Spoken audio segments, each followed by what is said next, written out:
Olá, boa noite para todos, né, e para todas. Hoje a gente está aqui com mais uma palestra do Ciclo de Palestras Saúde Mental dos Estudantes de Engenharia, né, que faz parte de um projeto de pesquisa coordenado pelo professor Júlio e por mim, que tem a Maria Isabela e o Pedro como participantes, né, como bolsistas, como aluno de TCC. E a gente tem a proposta de estudar saúde e saúde mental nos estudantes de engenharia da UF, né? Quando a gente pensou esse projeto, nós verificamos, né, ao procurar uma bibliografia de fundamentação, que esse desconforto, né, seja relacionado à saúde em geral, seja relacionado à saúde mental, não é prerrogativa somente nossa, né? Então, isso é um problema internacional e que tem acontecido em várias universidades, e a gente resolve então, propor o projeto, né, para pensar um pouco sobre essas questões. E o objetivo do ciclo de palestras é também a gente começar esse debate trazendo pessoas que estudam trabalho, que estudam saúde, para a gente começar a pensar isso em relação à nossa realidade aí da engenharia da UF. Então, nosso convidado de hoje, que a gente agradece muito a presença, né, por ter aceitado o convite, né, de participar e estar aqui com a gente debatendo, é o Marcelo Rezende, que é psicólogo do trabalho da Fundação Oswaldo Cruz, da Fiocruz, tem doutorado em Psicologia Social e Psicologia do Trabalho pela Universidade do Estado do Rio de Janeiro, mestrado em Saúde Pública e Saúde do Trabalhador pela Fundação Oswaldo Cruz, né, onde ele trabalha agora, e graduação em Psicologia pela UERJ. Marcelo atua com os seguintes temas: a psicologia do trabalho, a saúde do trabalhador, a saúde mental e trabalho e as clínicas do trabalho. Então, quero passar a palavra para a Maria Isabela e para o Pedro e para o Júlio para darem as boas-vindas também, a gente dá início. Boa noite a todos. Primeiramente, eu gostaria de agradecer ao Marcelo por estar aqui conosco hoje e também a todos os alunos presentes nesse quinto evento do nosso ciclo de palestras. E eu passo a palavra para o Pedro. Bom, agradecer também, Marcelo, né? Obrigado por estar aqui passando esse conteúdo tão importante, né? E reforçar, né, a relevância desse assunto para a realidade não só de todos os estudantes, mas de qualquer pessoa que vai entrar no mercado de trabalho, qualquer pessoa de uma forma geral, né? Então, obrigado mais uma vez, Marcelo, e boa palestra. Marcelo, boa noite a todas e todos, boa noite, Marcelo, mais uma vez também muito obrigado pela sua disponibilidade e essa oportunidade de estar aqui conversando com a gente. Como todos já disseram, um tema super importante, né? Bom, para aqueles que não me conhecem, eu me chamo Júlio César Bispo Neves, sou professor do Departamento de Engenharia de Produção da UF de Niterói e atualmente coordenador do curso de graduação em Engenharia de Produção da UF Niterói. Esse é um tema muito caro para todos nós, como a gente estava conversando aqui antes do início, os nossos alunos, eles desde cedo já começam a enfrentar uma dupla jornada, né, de carga horária de sala de aula, aliás, vamos dizer que até uma tripla carga horária de sala de aula, depois eles têm que estudar e também já começam em estágio, alguns já estão trabalhando, contratados de forma efetiva nas empresas. Então, espero que você possa contribuir, já com a certeza de que vai contribuir bastante para esse nosso debate e que seja bastante proveitoso para quem está assistindo agora e para quem vier assistir futuramente aí essa apresentação que vai ficar disponível na internet. Obrigado, Marcelo. Tá bom, muito obrigado. Então, gente, boa noite. Eu agradeço o convite por a gente poder estar dialogando e trocando, né, falando sobre esse tema. Como, saúde mental e trabalho na pandemia, né, que foi o que a gente enfrentou. saúde mental e trabalho é um tema de objeto de trabalho mesmo e de estudos, assim, que eu venho discutindo já desde a graduação. E queria agradecer principalmente a Denise também, não está aqui, mas o Marcelo Figueiredo também, que são parceiros já de anos, de muitos anos aí de convívio, de trocas, né? A gente sempre está fazendo isso, né? A gente chama, às vezes, a Denise para, né, falar aqui para a gente nos nossos cursos, né? Eles também nos chamam e é uma parceria muito, muito boa e do qual me orgulho muito. Então, vamos lá. Então, primeiro, assim, vou começar falando até... Eu fui chamado já umas 2 semanas atrás para falar aqui na Fiocruz, na verdade, sobre, assim, saúde mental e trabalho no pós-pandemia, né? Achei interessante que a gente nem terminou, mas já estão querendo pensar no pós-pandemia. Foi até um desafio, né? Pensar o que seria esse pós, né? Que é um desafio, acho que filósofos e pensadores aí, não sei nem se eu estive à altura, né, para pensar no pós-pandemia. Mas, assim, eu fiz, na verdade, o que eu fiz foi um pouco assim, do que eu entendia como um balanço da questão da saúde mental, né, durante a pandemia e pensar nos desafios mesmo, né? E aí eu vou começar um pouco com esse tema, né, na saúde mental do trabalho, no balanço, né, um certo balanço. Primeiro, assim, eu acho que isso foi nítido, né,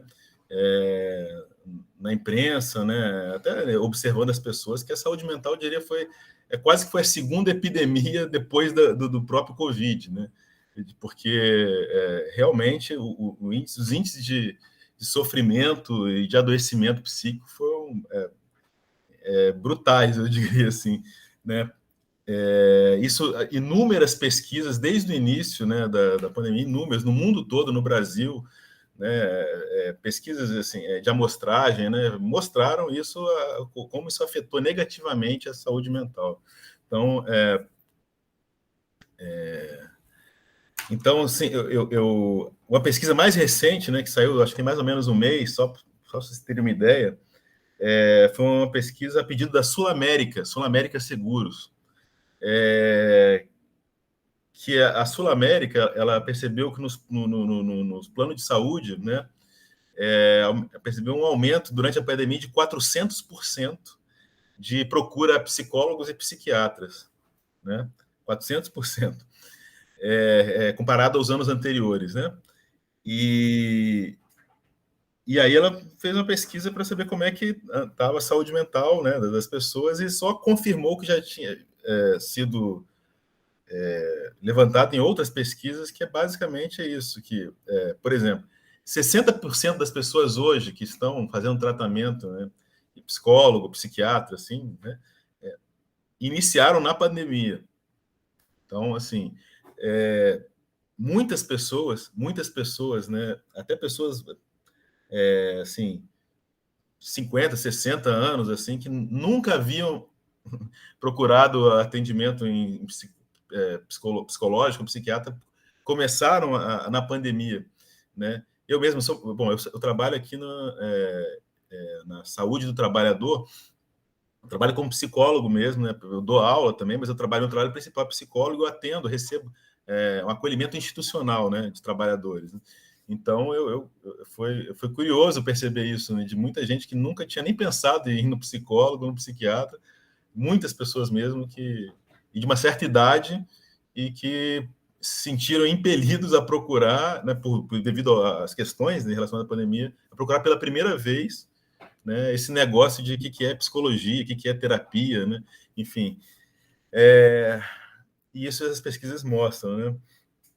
Então, assim, houve um aumento de 40%, por exemplo, no nível de ansiedade, houve um aumento do uso abusivo essa última pesquisa, né, da Sul América, aumento, que só confirma outras dezenas de pesquisas, né, no Brasil, aumento de um aumento do uso abusivo de álcool e outras drogas, aumento da insônia, né, algumas coisas que foram levantadas, aumento grande de ansiedade, de transtorno de ansiedade, isso tudo fruto desse período que enfrentamos, né? E o que leva a hoje, né, eu digo hoje, a esse ano, por exemplo, ter esse número de aumento comparado a outros anos de 400%, né, nessa procura, né? E a pandemia, aí, digamos assim, parece que pela vacinação que está indo, né, tá chegando a um certo controle, né? Ainda não sabemos ainda quando vai ser o fim, mas parece que as questões de isolamento realmente estão mais assim sendo mitigadas, como a gente vê, tudo abrindo, mas ainda temos consequências disso, né? Consequências, e acho que veremos consequências em termos de sofrimento psíquico ainda de tudo que foi vivenciado, né? Ou seja, esse número de procura a atendimento, eu acredito que vai continuar alto pelas consequências, né, da pandemia. Mas, enfim, é isso, né? Quando é isso que eu falei, a saúde mental depois da própria Covid, talvez foi o assunto mais discutido, né, e tematizado, né, na mídia, né? Assim, eu nunca fui tão solicitado, os psicólogos, acho que nunca foram tão solicitados a falar como lidar com a pandemia, como lidar, né, com a saúde mental na pandemia, né? Então, assim, fomos muito solicitados e nós também passando pelos mesmos, nós psicólogos passando, tentando entender como lidava e tendo que fazer live de como lidar. Foi muito curioso, né? Que eu também, obviamente, passei pelos mesmos problemas, que é um problema que afeta todo mundo, né? Psicólogos e não psicólogos, e também procurando entender como lidar, né? Em estado de isolamento, com medo, sem saber no início lá como é que, enfim, até que ponto esse vírus iria afetar a população e como iríamos conseguir, enquanto país, lidar com isso. É isso, né? Então, assim, mas vou falar disso, mas antes eu queria, acho importante, eu sempre falei nas lives, assim, apesar da questão da saúde mental ter dado esse salto, né? Mais do adoecimento e do sofrimento, né? Eu sempre indago aqui como andava a nossa saúde mental antes desse evento, enquanto, assim, falando em termos de populacionais mesmo, né? Como andava o sofrimento psíquico, né? A população antes, né, da pandemia. Se a gente estava vivendo realmente um completo bem-estar físico, social, enquanto sociedade, né? Em termos de dados, né? Como estávamos indo de saúde mental, né? Se a gente vê assim as diversas pesquisas, estudos, relatórios da OMS, por exemplo, né? Assim, não estávamos indo nada bem ao falar de saúde mental, né? Enfim, alguns dados confirmam isso, né? E alguns procurando explicar esse fenômeno, muitos pensadores contemporâneos, né, vêm falando sobre um certo mal-estar contemporâneo antes da pandemia, né? E tentando entender, né, o que é isso, né? Sociedade do cansaço, sociedade do, enfim, condição pós-moderna, sociedade líquida, todos esses pensadores tentando entender o que seria um certo mal-estar vivenciado, assim, de certa forma, por todos, né, nos últimos 20, 30 anos. Né? Mas pegando os dados do OMS, assim, de 2016, por exemplo, da relatório, cerca de 10% da população mundial sofre anualmente com algum distúrbio psíquico diagnosticável, que assim, que se fosse diagnosticar, a pessoa estaria precisando mesmo de um tratamento.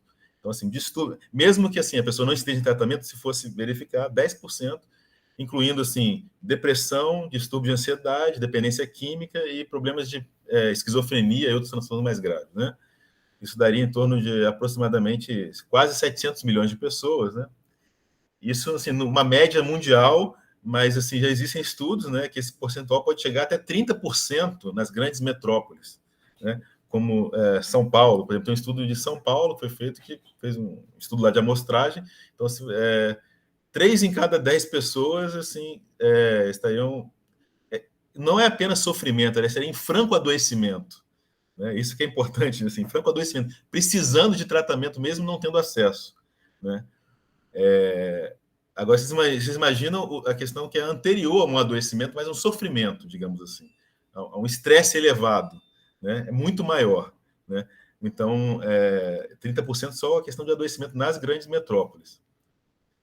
Se a gente considerar apenas a depressão, Né? Gente, estou falando antes da pandemia, tá? Se considerarmos apenas a depressão, houve um aumento de 18% entre 2005 e 2015, segundo dados da OMS. Né? Agora, um outro dado assim, bem impactante. Né? Cerca de 800 mil suicídios ocorrem no mundo todo ano. Esse número é maior do que a soma das pessoas que morrem por homicídios, confrontos armados e guerras no mundo todo. Tá? O número de suicídios é maior do que esse número somado. Isso suicídio digamos, que vai a termo, ou seja, que a pessoa de fato morreu. Se você contar as tentativas de suicídio, esse número dobra. Se você contar as pessoas com ideação suicida, as pessoas que pensam e até planejam se matar, mas não tentam, esse número chega a 10 vezes maior do que isso. Né? São dados da OMS. Se a gente pensar assim no mundo do trabalho, já é um problema levantado, né? Por exemplo, pela Organização Internacional do Trabalho, a questão dos afastamentos por transtornos mentais, por depressão, transtorno de ansiedade, né? Burnout, né? Também tem crescido, né? No mundo todo. Então, por exemplo, um estudo de 2001 apontava que 20 a 30% dos trabalhadores ocupados, né, sofriam de algum adoecimento, não é nem sofrimento, eles sofriam de algum adoecimento, adoecimento psíquico. Né? Dados do INSS de 2011 a 2015 informam que os transtornos mentais já vêm ocupando o terceiro lugar entre as causas de afastamento, superior a 15 dias, né? Que dá o direito ao benefício, ao auxílio-doença. Né? Então, é a terceira maior causa. Isso no INSS, que são contratos CLT, iniciativa privada. No serviço público, assim, não tem ainda pelo menos o serviço federal, estadual e municipal, os órgãos não são tão centralizados assim, mas assim, já tem estudos, né, apontando, né, que esse número no serviço público alterna entre o primeiro e o segundo lugar. Tá? E aí a gente pode pensar, caramba, né, justamente o trabalhador estabilizado, né? O trabalhador estabilizado, ele parece que ele adoece mais, como assim? Enfim, aí você tem algumas hipóteses, né?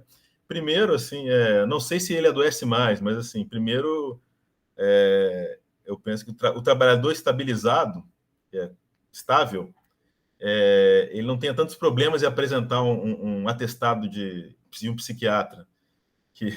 Agora, vocês imaginam o estigma de apresentar um atestado psiquiátrico na iniciativa privada. Né? Então, talvez esse número, inclusive, seja mascarado quando entrega lá para o INSS.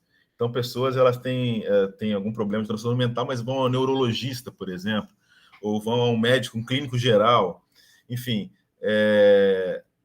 E talvez, pelo trabalhador ser estável, ele apresenta um atestado de um psiquiatra, com um CID, com um código de transtorno mental, ainda tem um estigma, mas ainda ela não corre o risco de ser demitido por isso. Né? Enfim. Mas essas estatísticas, elas mostram apenas a ponta de um iceberg, né? Que são o que esses pensadores têm chamado de mal-estar contemporâneo. Né? O mal-estar ele não se refere à pessoa que já está adoecida, em franco adoecimento. Se refere a isso mesmo, a um mal-estar. Né? Seria um sentimento difuso e inespecífico que a humanidade tem vivenciado. Um sentimento que indica que algo não vai bem. A gente não sabe exatamente o que, mas, assim, é um sentimento que, digamos assim, prévio ao adoecimento. Né? Alguns, aí, se for pensar, tem alguns autores que dão pistas, né, sobre o que vem ocorrendo, né, que eu acho interessante, né, alguns desses pensadores, né, que eu falei.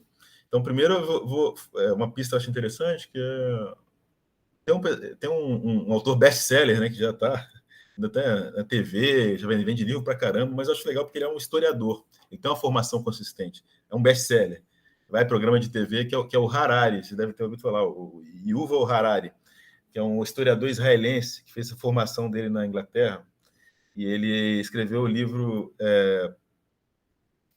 Sapiens, uma breve história da humanidade, um best-seller, né? E ele faz algumas reflexões que eu acho interessantes, né? Mas uma é que ele faz a seguinte reflexão: olha, a nossa espécie, o Homo sapiens, ele tem 300 mil anos de existência, mais ou menos, né? Desde que começou lá o Homo sapiens teve sua origem lá na África, né? E tem mais ou menos 300 mil anos de existência, né? E de onde dali ele migrou para as várias regiões do mundo, né? E ele pensa assim, olha, e durante assim 95%, 99% desse tempo, né, os Homo sapiens viveram num convívio íntimo, em bandos, né, desenvolvendo cooperações sólidas e sofisticadas, né, que foi essencial à nossa sobrevivência, né, e viveram de uma forma nômade, né, caçadores, coletores, né, boa parte, né, do nosso tempo enquanto espécie, né. Durante quase todo esse período, nós vivíamos em famílias numerosas, que nasciam e se mantinham nos mesmos grupos, nas mesmas tribos, em habitações próximas, por toda a vida. Então, por exemplo, uma coisa que o Harari aponta é que os humanos, raramente conheciam a experiência da solidão, né? Durante quase 99% do seu tempo enquanto espécie. O Drauzio Varela, né, ele, em recente artigo, ao refletir sobre o aumento da depressão, né, em anos recentes, nos lembra que se a gente pensar o nosso tempo enquanto espécie, de uma hora para outra, né, a gente passou a conviver de forma concentrada em centros urbanos, né? É um período muito curto para a nossa espécie, né? A solidão, ela durante um período muito rapidamente, ela virou um sentimento quase que endêmico, né? E segundo o autor, essa sensação de isolamento, né? Ele até brinca com isso, nos torna tão frágeis que muitos têm dificuldade de suportar um sábado à noite sozinho em casa, né? E aí essa coisa da experiência da solidão e dos vínculos comunitários muito fortes que a gente tem registrado em quase que praticamente nosso DNA, e hoje a gente vive de uma forma completamente diferente do que, né? A segunda pista, né, a gente pensar em termos de espécie, né, de tempo histórico da espécie. A segunda pista, né, que eu acho que vai na esteira da primeira, vem com mudanças profundas ocorridas a partir da década de 70, né, do século passado. Que, digamos assim, além dessa questão dos centros urbanos, nós passamos, a partir da década de 70, tem um autor, principalmente o David Harvey, né, ele reflete sobre uma questão a partir da crise de superprodução, né, de um certo modelo de sociedade fordista, principalmente nos países centrais, né, onde, por uma questão da capacidade excedente ociosa, uma dificuldade de escoamento dos produtos estandartizados, né, teve uma crise do capital que se aprofundou com o choque do petróleo.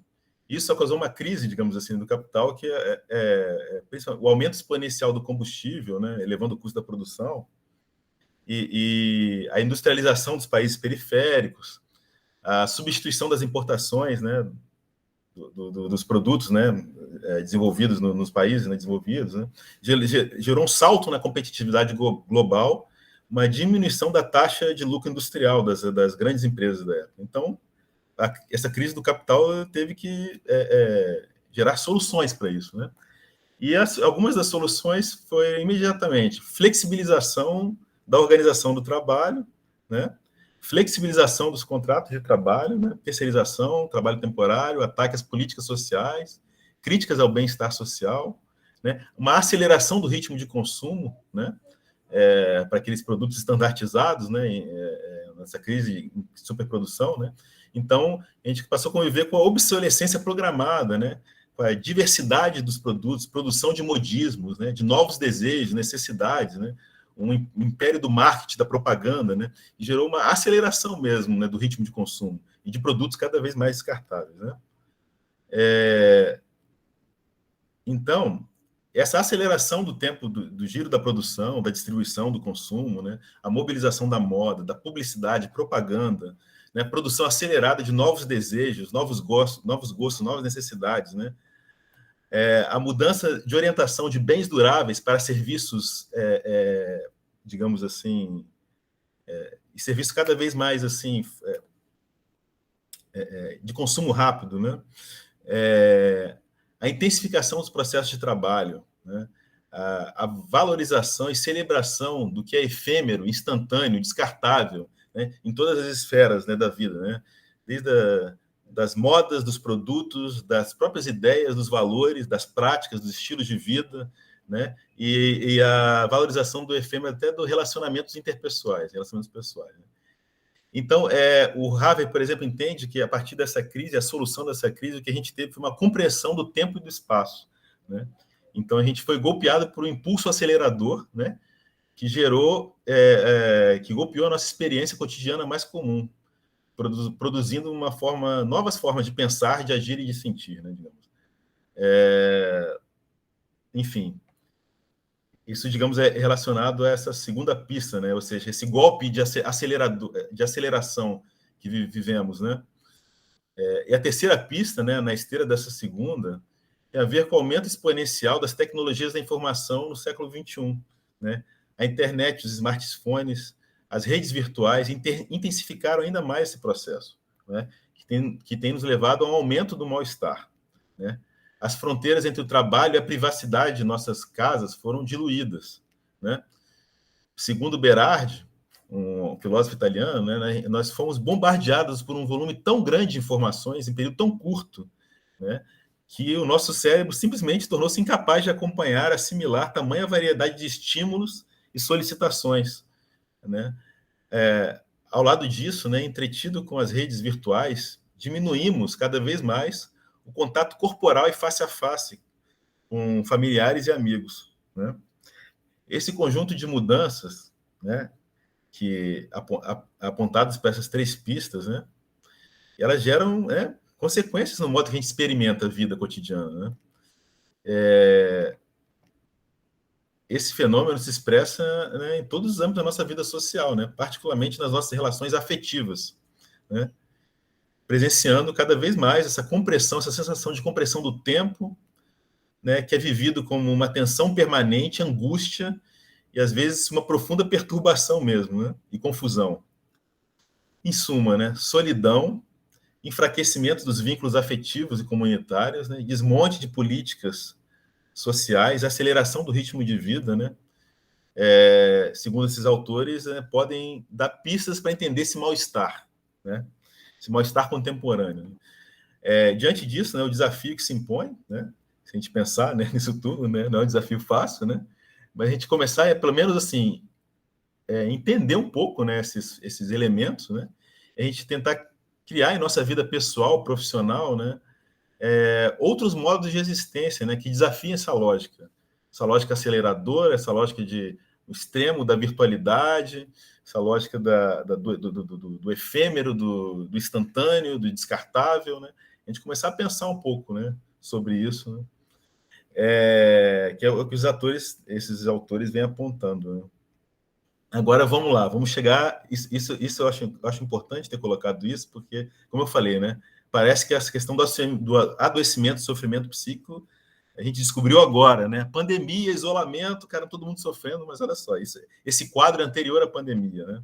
Agora, o que acontece na pandemia, né? Em março de 2020, a OMS declarou, no início da pandemia, né, como emergência sanitária, que afeta toda a população, né, mundial, com consequências sociais equiparáveis a um desastre natural, né, de grandes proporções, ou até mesmo uma guerra. O risco de contaminação do vírus, né, de alto poder de contágio, gerou mudanças bruscas na vida de todo mundo, né? E aí que está. Essas mudanças bruscas agravaram ou geraram novos problemas de saúde mental, né? Nesse âmbito, né, a gente entende que os principais impactos nessa pandemia foram, primeiro, a obrigação de distanciamento e isolamento social, né, diminuindo a interação mais ainda face a face entre familiares, fora do núcleo principal e entre amigos, né? Alteração brusca de projetos pessoais e de trabalho, né, sem previsão de um fim. Informações excessivas e contraditórias acerca da doença. Instabilidade financeira devido à perda de emprego e de renda, né, gerado pelo colapso da atividade econômica, né? Para aqueles que se mantiveram empregados, né, ou com alguma renda, restou a incerteza quanto ao futuro, principalmente, né, da maioria dos trabalhadores, né, não estáveis, né? E, além do próprio permanente estado de alerta quanto à nossa saúde e a dos nossos familiares, né? Que mais no início, né? Diante desse quadro, né, obviamente é esperado um aumento do medo e da angústia, né? Medo de adoecer e de morrer, de perder pessoas que amamos, de perder nossos meios de subsistência, de não suportar esse percurso até o fim, né? Que a gente está chegando ao fim, né? E junto a sensação de medo vem também a tristeza, a raiva, o cansaço, a confusão, a impotência, né? Esses sentimentos, algumas vezes, eles podem se expressar, como se expressaram, né? E ganho ou perda de peso, distúrbios de sono, pensamentos obsessivos, aumentos de conflitos interpessoais, né? Foi falado muito o aumento da violência doméstica durante a pandemia, né? Foi falado muito sobre o aumento dos divórcios, das separações, né? Embora essas reações sejam esperadas, né, elas não foram esperadas, né, elas não necessariamente se transformam em adoecimento. E era um aumento do mal-estar, um aumento do sofrimento, não necessariamente adoecimento, né? Aliás, muita gente adoeceu, mas assim, eu diria que a grande maioria das pessoas sofreu com isso, né? E uma parte delas adoeceram de fato. Né? E, claro, tudo dependeu, né, das estratégias individuais e coletivas, né, que as pessoas criaram para enfrentar isso, né? E aí é isso, aí muita gente começou a se interessar, né, por buscar práticas de autocuidado, né, como alimentação balanceada, atividades físicas regulares, né, práticas de relaxamento, meditação, né, as pessoas procuraram, né, práticas de autocuidado. Né.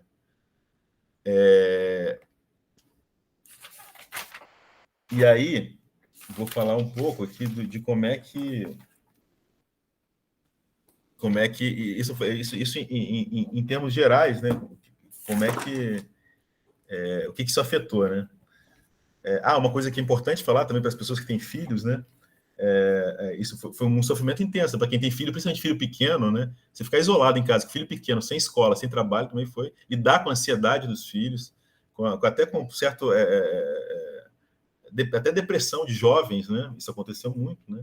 Atendimento de jovens e de crianças, né? Com muita ansiedade. Então, a preocupação também com os filhos, né? Os filhos sem trocas sociais, né? A preocupação com a saúde, né? Das crianças e dos idosos, né? Também, né? Foi uma grande preocupação. Enfim. Deixa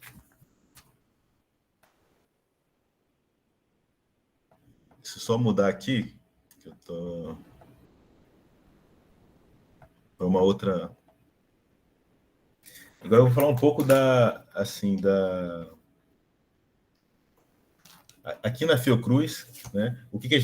Como é que isso nos impactou e o que a gente fez, né? Enquanto serviço de saúde do trabalhador, considerando esse cenário, né? Considerando esse cenário, né? De início, assim, a gente praticamente a gente viu uma reorganização rápida dos fluxos de trabalho, né? Como aconteceu em todo mundo, né?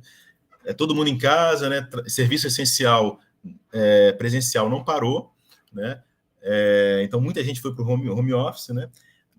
Nós da saúde aqui do trabalhador que continuamos a trabalhar em rodízio presencial, a gente começou a primeiro tentar estudar e entender o que estava acontecendo, né? E principalmente em termos de saúde mental. Então, desde o início, lá na China, já começaram a sair estudos, né? Então, foram muitos assim, estudos, as pesquisas começaram a aparecer, até algumas revistas assim, começaram a publicar estudos sem revisão dos pares para acelerar, né, a divulgação científica, né? Então, a gente começou a ver as consequências de saúde mental e o que estavam fazendo, né, principalmente para os trabalhadores, né? E aí a gente viu, por exemplo, redes de psicólogos de atendimento voluntário, redes de acolhimento voluntário, uma preocupação, né, com os trabalhadores da linha de frente. E a gente começou a pensar nessas coisas e organizar também. Então, a gente começou a ler intensamente protocolos, né, do OMS, enfim, artigos que saíram, né? Então, de imediato, né, até orientados pela OMS, logo em março, a gente publicou uma guia de orientações para o cuidado e o autocuidado, né? Orientações, né, aos trabalhadores do serviço de saúde que estavam na linha de frente, né? Pensando assim, cuidando de quem cuida, né? Que seriam esses trabalhadores que estariam justamente, não iriam parar, né? No trabalho presencial. Então, a gente começou Outra coisa que a gente fez, a gente formou uma rede de psicólogos voluntários, né? Conseguimos, assim, entre colegas, né, conhecidos, uma rede de 40 psicólogos voluntários, que a gente já sabia que a questão da saúde mental tem um impacto grande. E um detalhe interessante, a psicologia, a psicoterapia não era permitido, o nosso conselho não permitia fazer atendimento online, permitia em situações muito específicas, ou seja, era exceção. E por conta disso, né, demorou algumas semanas, aí os conselhos profissionais liberaram atendimento, coisa que... né?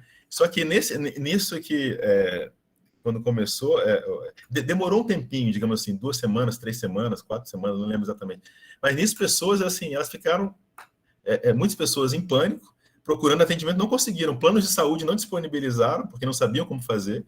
Muitos psicólogos também ficaram meio perdidos até, meio assim, não passaram de imediato para atendimento online. Então, muitas pessoas, assim, mesmo assim, pagando plano de saúde, não precisaram e não encontraram. Né, durante um mês, mais ou menos. Né? Então, a gente criou essa rede de psicólogos voluntários justamente para dar conta desse apagão, digamos assim. Né? E e nisso, muitas pessoas foram atendidas, né? Foram acolhidas. Né? E essa rede de psicólogos durou, ela inclusive vai terminar agora em dezembro, durou 2 anos, né? Essa rede de psicólogos voluntários, né? Que é mais para um acolhimento mais inicial. Né? Alguns até se tornaram terapia, mas não... Né? E a gente começou também a pensar assim no trabalho mesmo, como ele estava sendo desenvolvido, né? Que tipo de trabalho estava sendo desenvolvido nesse home office, né? Como era feito, como era distribuído esse trabalho. Né? A gente começou a fazer rodas de conversa, né? Sobre como é que estava sendo esse trabalho, né? Que as pessoas não estavam acostumadas a fazer, né? E os conflitos também, né? Diante disso. Então, por exemplo, foi falado, né, muito de uma... Até se inventaram não, foi descoberta, digamos assim, uma nova síndrome que o pessoal denominou de Zoom fatigue, não sei se vocês ouviram falar, que é uma fadiga específica da tela virtual, de passar horas por dia na tela virtual. E é muito interessante, porque, assim, estudos de comunicação, então, por exemplo, falando assim, essa coisa de você conversar, né, a conversa não é apenas... eles ressaltaram que uma conversa, uma comunicação, ele não se dá apenas pelo tom de voz, né? Ele se dá pelos gestos, pelo corpo, então, assim, quando você não tem isso, quando você só tem uma telinha com a voz e um bonequinho ali, a sua comunicação diminui muito, então você faz um esforço de atenção muito maior, e fora a questão da instabilidade da rede, e você não está vendo todo mundo como, numa reunião, isso gera um esforço de concentração maior. E aí, digamos assim, muitas pessoas falam assim, não, tudo bem, assim, ao invés de trabalhar 8 horas, trabalha 8 horas no computador, só que essas 8 horas no computador, de início, né, depois logo isso foi revisto, né, pausas e tudo, mas assim, é muito mais cansativo, né, do que o presencial, principalmente essa questão da comunicação, dessa leitura, da leitura corporal, da leitura, enfim, que isso facilita a nossa comunicação, né. Então, gerou uma espécie de um estresse que alguns autores chamam de Zoom fatigue, né? Fadiga do Zoom, que é essa coisa uma concentração focada, né, nas reuniões. E a gente discutiu isso, falando da necessidade de pausas, de reuniões longas, né? Como é que isso era diferente de uma reunião presencial. Então, a gente discutiu, né? Enfim, tem toda uma discussão também, que eu acho que todo mundo certamente enfrentou, a questão assim, de trabalhadores de risco, né? Isso foi uma definição e redefinição, quem tem risco, quem não é, se é idade, que tipo de doença, é pressão alta, é diabetes. Aí isso não foi definido assim, pum, de uma hora para outra. Né? Foi uma coisa assim, não, mas eu tenho direito, eu não tenho direito, você também foram conflitos isso, né? A questão das gestantes, né? Isso não foi um consenso, hoje é um consenso, né? Mas assim, de início não era consenso, por exemplo, por incrível que pareça, se gestante podia trabalhar ou não. Então foi uma luta, né, para, por exemplo, liberar as gestantes, né? Que não, gestante não pode trabalhar no Covid. Mas isso também não foi um consenso imediato. Então, assim, essa definição de quem é grupo de risco ou não foi uma outra questão que gerou conflitos, né? Enfim, e aí, digamos assim, de certa forma, a gente começou a se articular em rede, né, aqui internamente. Então, de certa forma, a gente se estreitou em rede internamente, eu acho, entre as diferentes unidades. Eu acho que isso foi uma coisa importante, né? Então, a gente começou a planejar ações locais, né, articuladas, né, certos elementos de fluxos, né. Uma coisa interessante também, que a gente já, assim, em 40 dias, né, aqui na Fiocruz, foi construído um hospital, né, um hospital de leitos, de 200 leitos para casos de CTI apenas, né, casos graves. Em 40 dias foi levantado. E ao pensar, quem trabalharia nesse hospital, isso foi bacana, a gente foi ouvido, né, porque a gente já tinha alguma leitura de que estava acontecendo. Então, assim, por conta disso, né, a gente, de certa forma, falou para a direção da Fiocruz que era importante, além de contratar os trabalhadores, né, que iriam atuar no hospital, um núcleo de apoio em saúde do trabalhador para esses trabalhadores, né. Então, a gente procurou a gente fez a seleção, o treinamento dessas pessoas, né, montamos um grupo aqui onde envolvia psicólogos, nutricionistas, assistentes sociais, médicos, enfermeiros, para dar uma retaguarda, um suporte a esses trabalhadores, né? E foram treinados, a gente teve um diálogo, por exemplo, com Médicos Sem Fronteiras, que tinha experiências, né, em prevenção de controle e de infecção, né, e além de cuidados psicológicos para equipes de saúde em situações de guerra, enfim, de situações extremas, né? E a gente procurou, o pessoal do Médicos Sem Fronteiras é o pessoal que tinha mais expertise para atuar em situação de crise. Então, chamamos, né, para dar uma certa segurança, né, as pessoas, né, pessoas já experientes em situações, né, de emergência sanitária, de guerra, né?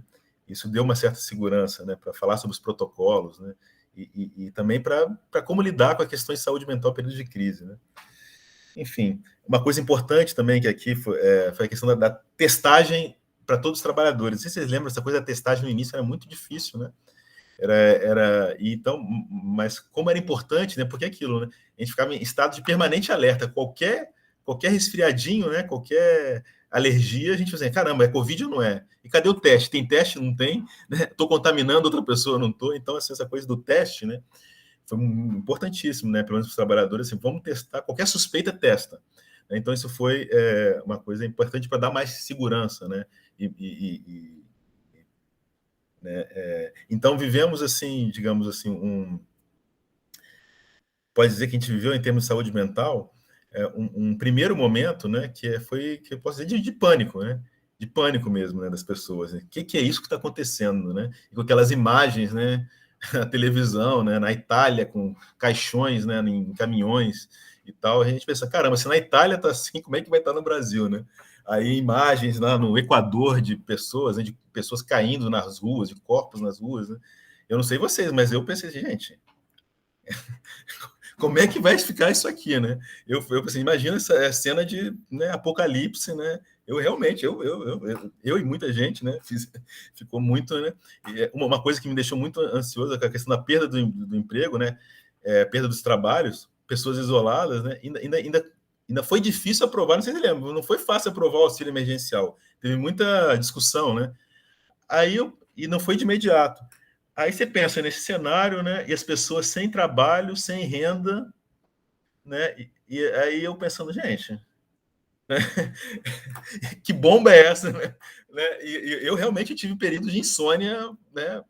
Bastante, né? Pensando nessas coisas, né? Mas enfim, felizmente, né? Acho que foi muito ruim, né? O que a gente vivenciou, mas não chegamos a ser um Equador, né? Onde as pessoas caíam aos montes nas ruas, né? E corpos se empilhando nas ruas, né? Graças ao Sistema Único de Saúde, né? Apesar, né, dos governantes, né? A gente conseguiu, né, em termos dessa rede, né, que foi o SUS, né, e das hospitalizações e tudo, né? A tragédia foi muito menor do que poderia ser, né? Mas mesmo assim, né, até isso, até a gente assentar e ver que essa tragédia não ia ser tão grande, né? As imagens, né, e do que poderia acontecer, né, acho que perturbaram muitas pessoas, né? Além do medo da contaminação e tudo. Então, o segundo momento, assim, eu diria que o segundo momento foi digamos assim, um certo cansaço, né? Depois que vê que a tragédia não foi completa, né? Aí a gente vivenciou um certo cansaço do isolamento, né? Cansaço de estar em casa, cansaço das tarefas domésticas, de cansaço, de muitos conflitos familiares e conflitos, né, de não poder sair, de estar com criança em casa, do medo permanente, né? Acho que viveu uma certa, digamos assim, uma coisa assim, mudou do pânico para uma certa melancolia ou depressão, digamos assim, né? E aí, eu acho que assim, estamos agora vivendo assim, eu diria que um terceiro momento, né, que é de incerteza, mesmo a gente sabendo, né, como que a gente sabendo que a gente está caminhando para um fim, né, mas assim, a gente pode dizer que a gente pode até usar uma metáfora, dizemos assim, que a gente estava atravessando, né, as pessoas estavam atravessando um riachozinho que elas eram acostumadas a atravessar, né? Um riachozinho com uma extensão um pouco longa, mas com água na canela, digamos assim. A gente era acostumado a atravessar. Só que no meio desse riacho, né, veio uma enxurrada e a água subiu rapidamente. E de repente a gente estava vendo com água no pescoço, né? E a gente sem saber quando essa enxurrada ia acabar. Só que nisso a gente se batendo com pedras, com galhos, né? A gente agarrando na mão das pessoas e algumas pessoas simplesmente desagarraram nossas mãos e foram embora na enxurrada, né? E a gente não tendo ideia de quando essa enxurrada ia acabar. E se essa água ia de fato passar da nossa cabeça, se a gente ia sobreviver a isso, digamos. Só que assim, essa água foi baixando, e quando a gente viu, né? A gente consegue ver outra margem, só que assim, né? Muitas pessoas foram embora.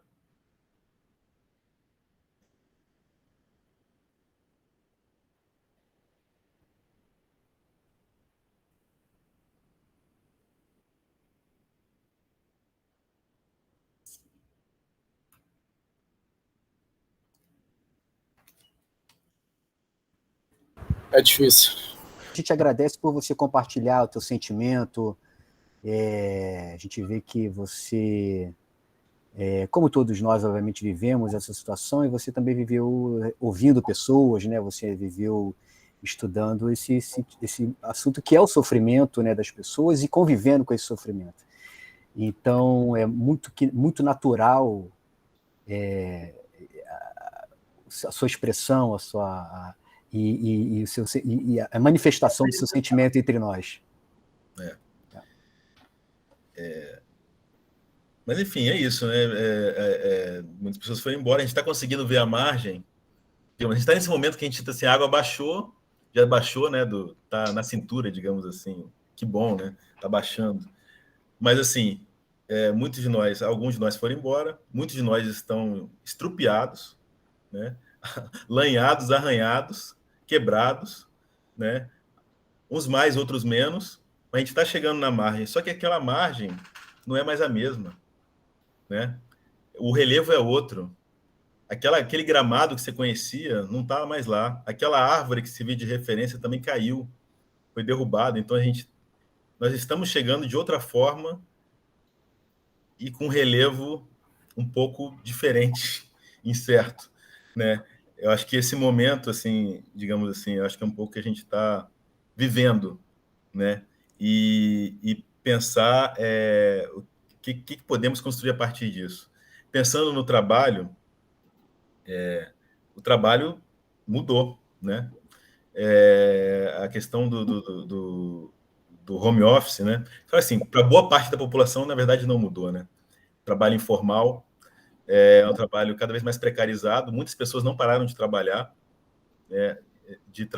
no nível da sobrevivência mesmo.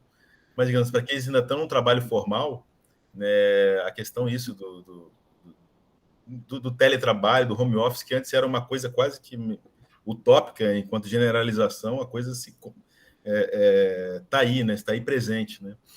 E, enfim, a questão do trabalho com as telas, né? Está aí, a gente está tentando se situar nessa nova configuração, né, em termos de trabalho.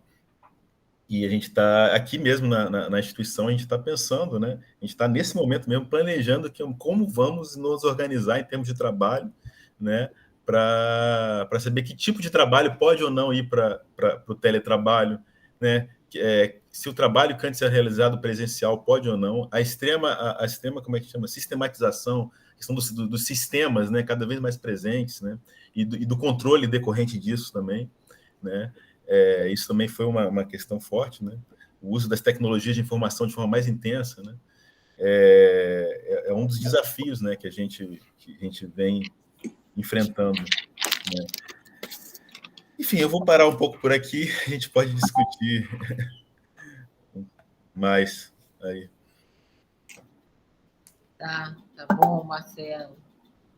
É impressionante, você traz uma quantidade de coisas, né, para a gente refletir, e essa sua implicação, né, você estava ali, vamos dizer, na frente de serviço de uma outra maneira, não estava tendo a Covid no hospital, mas estava escutando esses relatos de sofrimento, né? Muito impressionante. Cada um de nós aí tem uma história para contar, né? Várias histórias para contar, mas agradeço também a sua implicação, né? E o seu sentimento ao se colocar. Você falou muitas coisas, eu queria só dar um pontapé assim, inicial, né? Você falou esse panorama que você traz da mudança, né, da sociedade, ele é muito...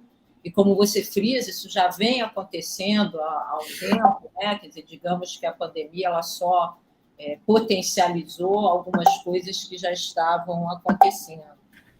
E eu acho, assim, e essa miríade de coisas, né, que as pessoas sentiram, quer dizer, tanto quando se fala dos divórcios, ou das brigas, ou da violência doméstica, e, ao mesmo tempo, a solidão, né?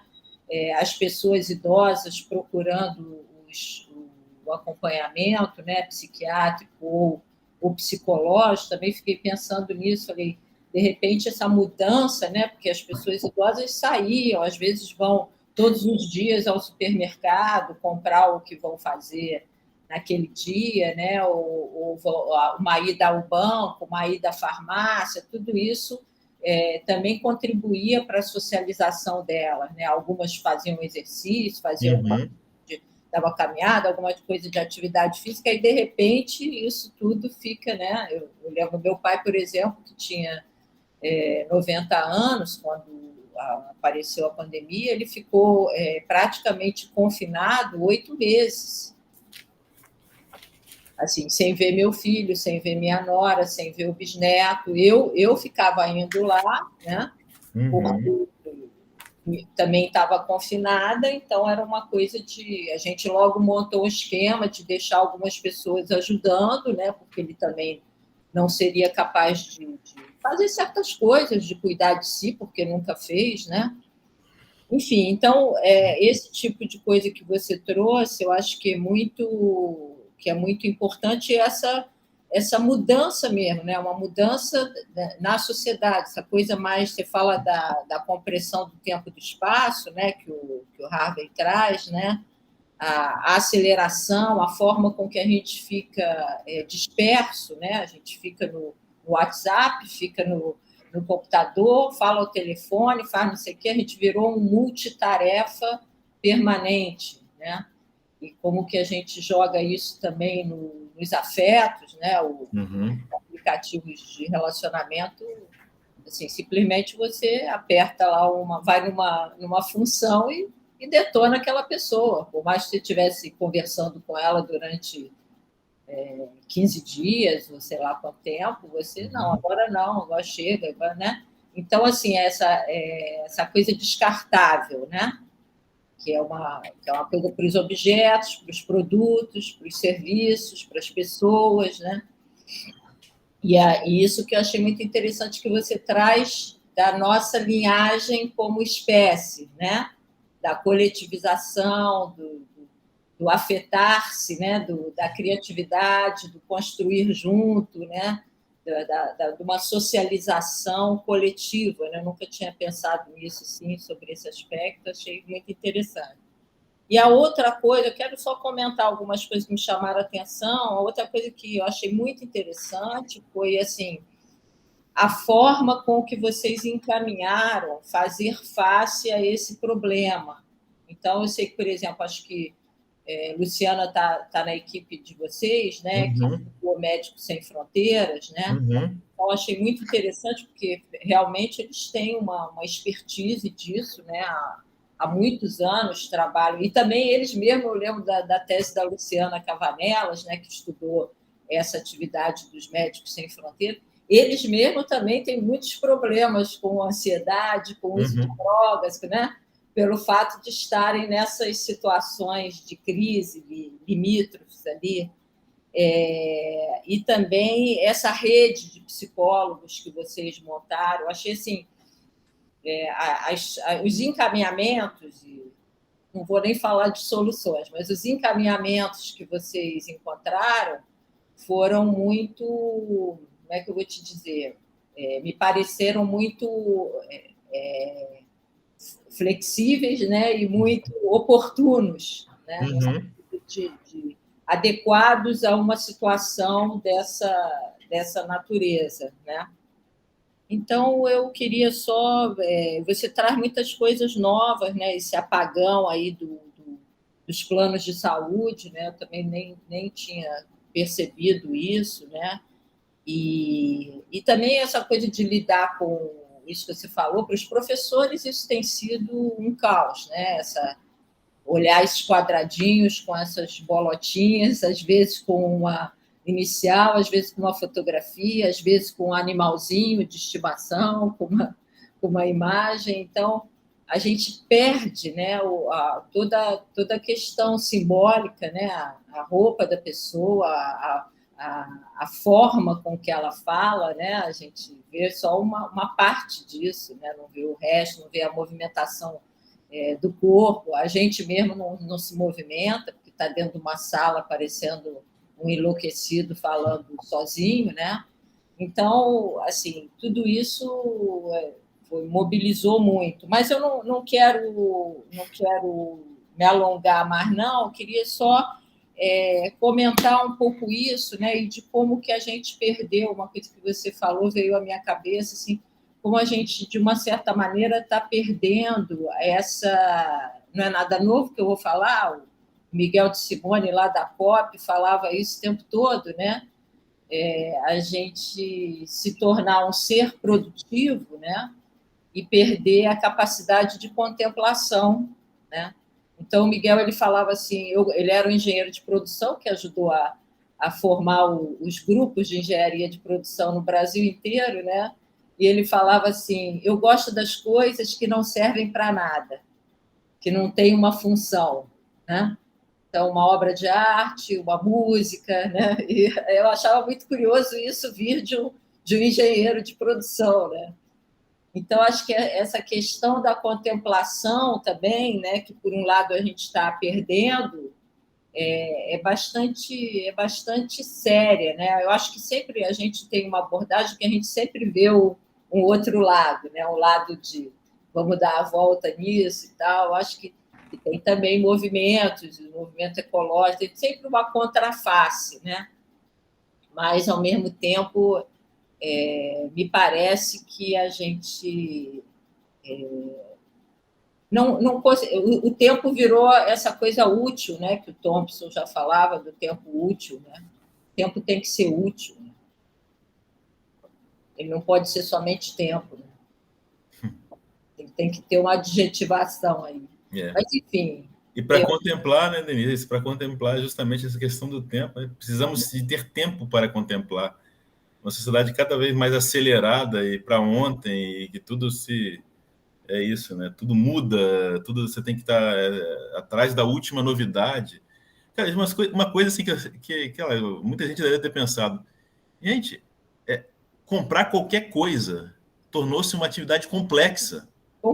Qualquer coisa, gente, tem que pesquisar, você tem que pesquisar, cara, qualquer coisa. Não, olhar os comentários. Eu estou fazendo obra, imagina, eu estou fazendo obra num apartamento. Assim, me dá um cansaço, a sociedade. Não é? Porque, dá um cansaço, né, de procurar, sei lá, a tinta. Outro dia eu fui escolher as tintas, tinha que fazer uma conversão de catálogo para catálogo, e não sei o quê, não sei o quê. Sei que eu levei 40 minutos na loja escolhendo tinta, e uma coisa que eu falava, poxa, mas essa é a parte mais gostosa, né? Gente, mas é aquela coisa, né, que eu acho legal que o David Harvey capta isso, né? Na sociedade fordista dos produtos estandartizados. Você ia lá, você comprava lá geladeira. Tinha 2 modelos, 3 modelos, ela comprava geladeira. Um telefone, você comprava o telefone que tinha. Comprava, sei lá, né? Mas, Ô, cara, Marcelo, agora... Ou se você não pesquisar, ou você vai comprar um negócio que é caro e inútil, que não vai servir para você, cheio de botãozinho que não vai servir para nada. Né? Ou você vai comprar um negócio meio vagabundo, né? Barato, mas que não... Então, cara, você tem que pesquisar para não perder dinheiro, para não se estressar, para não sei o quê. Só que aí você já perde tempo. Já perde tempo de estresse, né? Aí você vai descobrindo aquele monte de detalhes, a complexidade, que tem que ter o tubo de cobre, que tem que ser não sei o quê, né? Não, e o Ford dizia que você podia comprar o carro da cor que você quisesse, né? Desde que fosse preto. Entendeu? Pois é, né? mas hoje em dia a gente está tendo que fazer algoritmos de tomada de decisão para poder escolher um produto que às vezes é trivial, né? É isso. Né? Ok. Você quer comentar, Marcelo? Ou a gente pode passar para outras perguntas, outras participações? Eu gostaria de saber se algum dos alunos, Pedro, Maria Isabela, se gostaria de fazer algum comentário a respeito dos vários conteúdos, vários conceitos, né, que foram trazidos pelo Marcelo na noite de hoje. Eu queria perguntar uma coisa, na verdade, uma reflexão, né, que eu estava fazendo com tudo que você falou, principalmente diante da pandemia, né, que a gente já vivia uma sociedade de mal-estar, né, que isso, assim, mesmo quem não se embasou já sentia isso meio que de forma natural, né, a gente fala da era da informação, como é que isso prejudicava a gente, e quando começou a pandemia, eu lembro de muita gente romantizando bastante, né, falando que aquilo ia unir a sociedade e que a gente ia sair de uma forma diferente e melhorada no pós-pandemia. E assim, durante a gente viu que não foi muito bem assim, né? Assim, só de conflitos, eu acredito que na pandemia até aumentou, né? Não conflitos diretos, mas conflitos de discussão, conflitos familiares que a gente já via entre interpessoais, né? E assim, a minha pergunta é justamente sua visão em relação a isso, né? Como é que a gente vai sair nesse pós-pandemia, se realmente essa visão romantizada faz sentido, ou se a gente agora é uma sociedade de mal-estar e traumatizada com o que aconteceu na pandemia. Fiquei pensando, né, nesse ponto e no que as pessoas falavam, né, quando começou. Entendi. É complicado, né? Pensar no que vai ser, mas eu me acompanhei avidamente. Pô, tiveram vários filósofos e pensadores, né, no início, refletindo. Achei incrível. No primeiro mês já tinha livros, né, falando, pô, a pandemia e o futuro, caramba, capacidade desses caras já estarem filosofando. E realmente, eu acho que eu vi que tinha uma corrente mais otimista, né? Agora a gente vai ver o mal que o capitalismo está fazendo e vamos criar formas, né? E por outro lado, gente muito pessimista, né? Indo nessa direção, gente, vocês não estão entendendo, a gente vai agravar o que tem de pior, né? Sei lá, né? Eu acho que sim, eu acho que bom. Em termos de saúde mental, a gente está vendo aí que de fato a coisa piorou, né? Isso aí os dados, né? Mas assim, eu acho ao mesmo tempo, né? Eu não acho legal nem ser pessimista nem otimista, meio poliana, né? A gente tentar olhar para o que é possível, né? Ao mesmo tempo, né? Sei lá, acho que é aquela história que a crise também é uma oportunidade, né? Pode ser para você inventar novas coisas, né? No meio da pandemia ocorreram coisas assim, sei lá, lembra no início que o pessoal animais, né, começaram a aparecer, né, nos mares, nas ruas, assim, né? É uma cena bonita, né, isso, né? Claro que já acabou, né? Eles voltaram para onde eles estavam escondidos, né? Mas assim, a questão teve questões assim que você não imaginava, né? Tipo, no meio da pandemia teve aquela coisa do assassinato daquele George Floyd, cara. gente, isso é visível, o quanto a discussão racial se tornou uma coisa assim, que pelo menos a denúncia, e aí isso ficou muito mais visível, né? No mundo todo, né? Foi uma coisa que foi no meio da pandemia, não tinha nem vacina, não sei se lembra, mas às vezes as pessoas foram para a rua protestar, isso afetou o mundo todo, né? Então teve coisa assim que você pensa assim, caramba, né?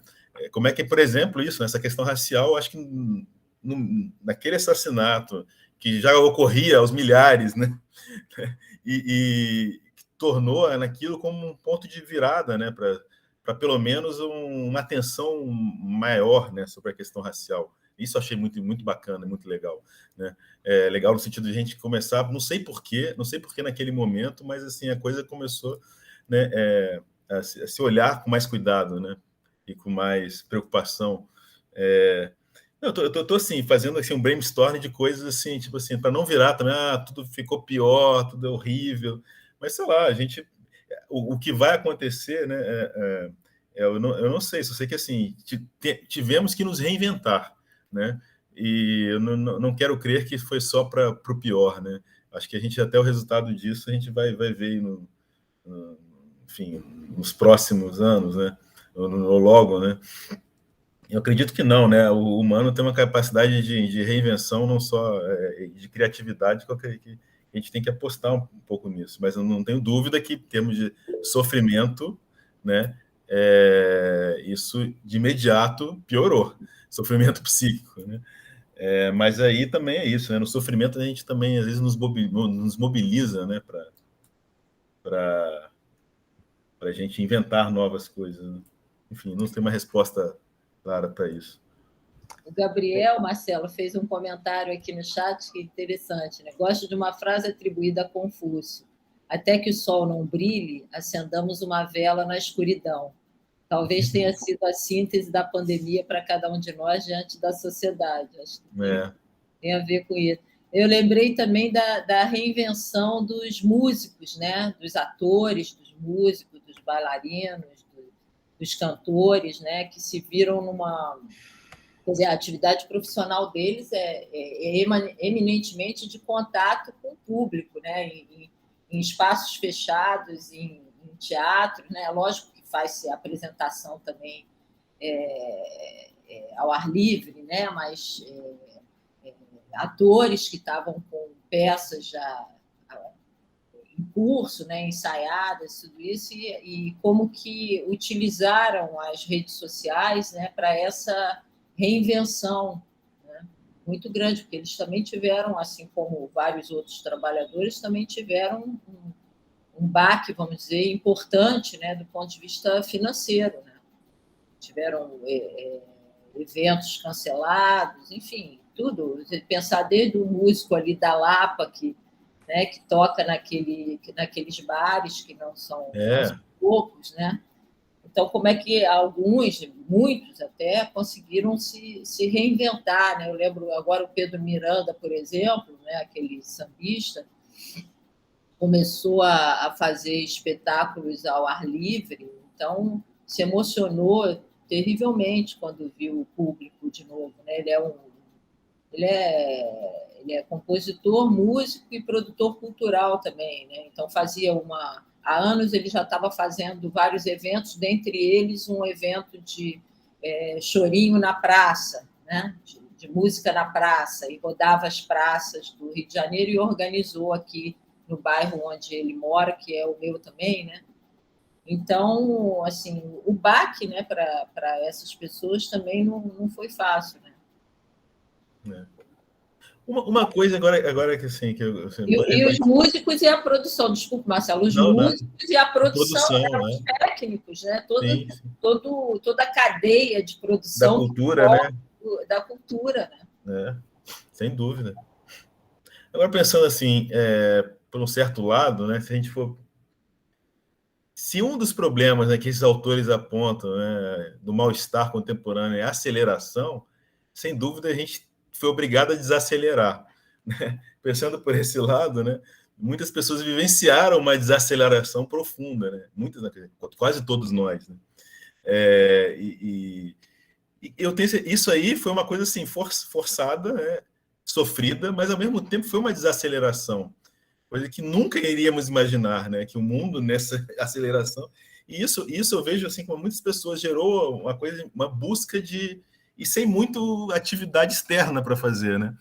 Isso gerou uma coisa de para muitas pessoas uma coisa de autoconhecimento, né? De procura num mergulho interior, assim, sabe?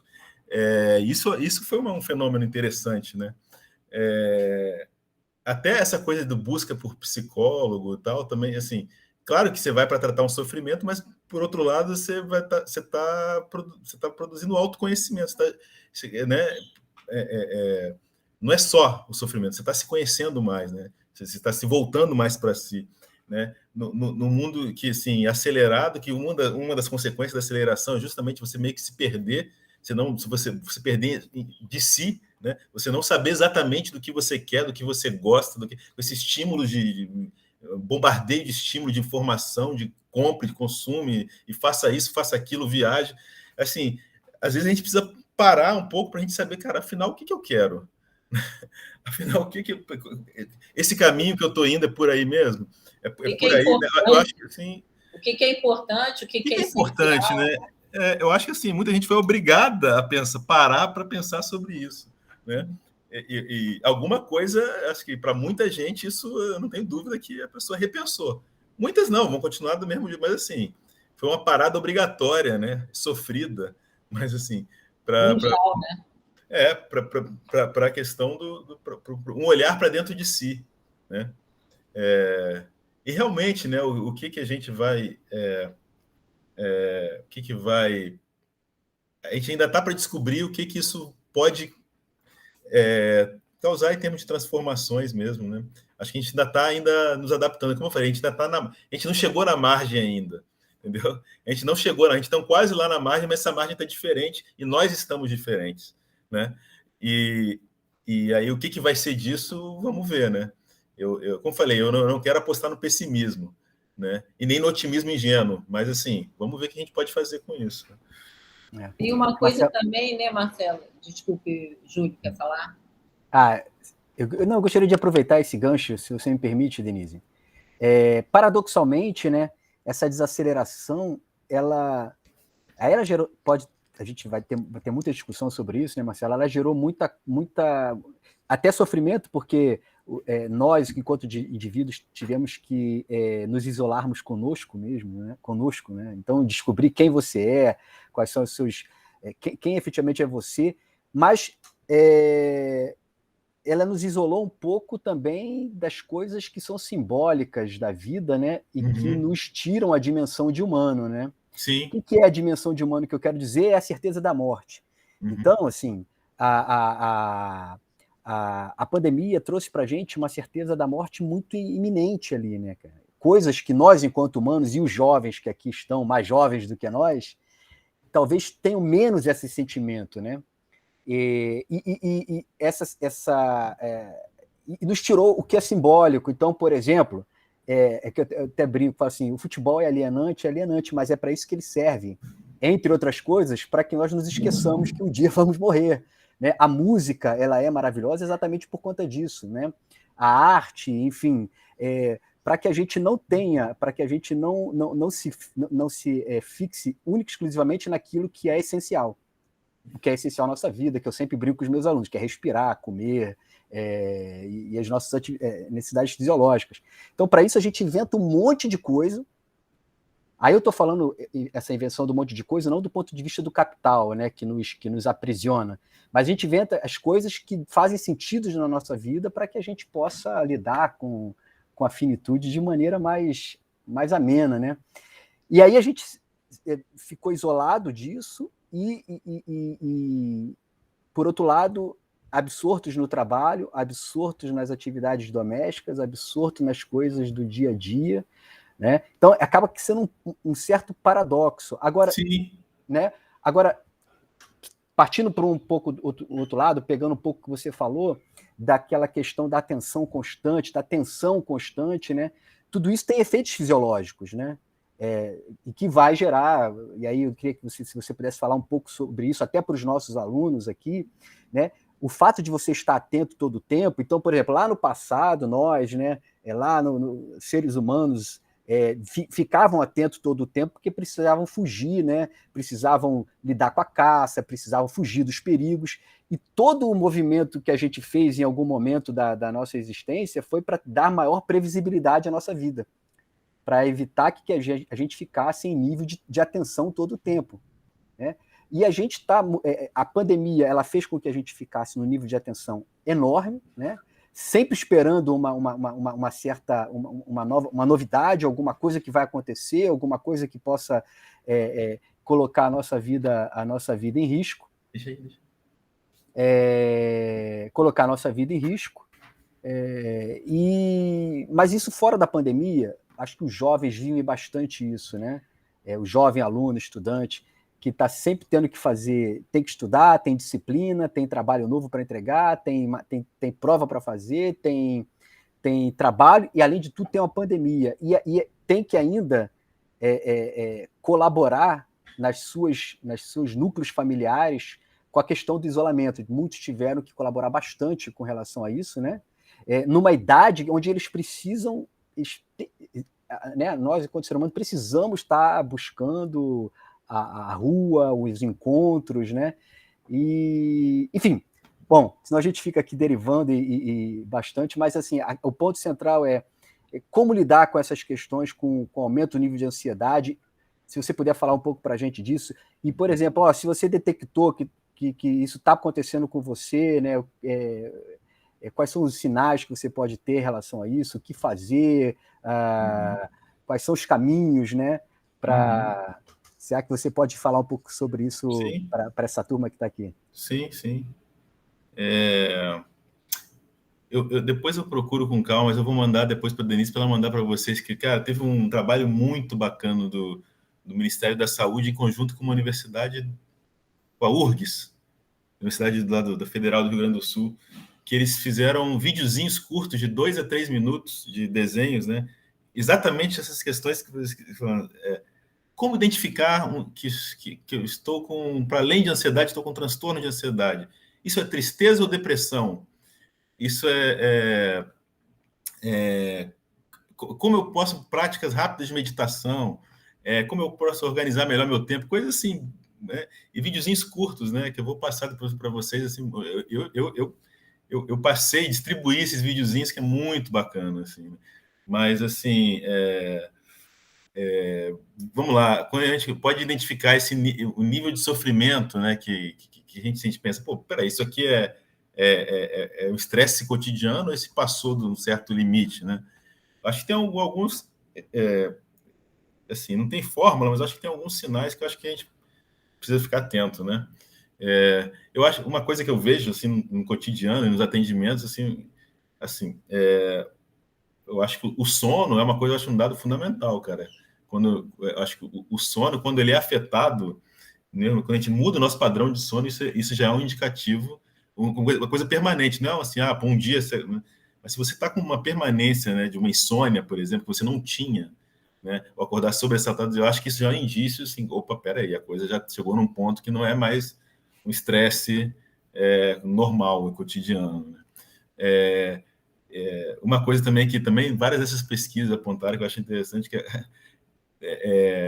uma coisa como você teve de uma diminuição das atividades assim mais prazerosas, né? Restou muito poucas coisas de prazer, e uma delas a comida, né?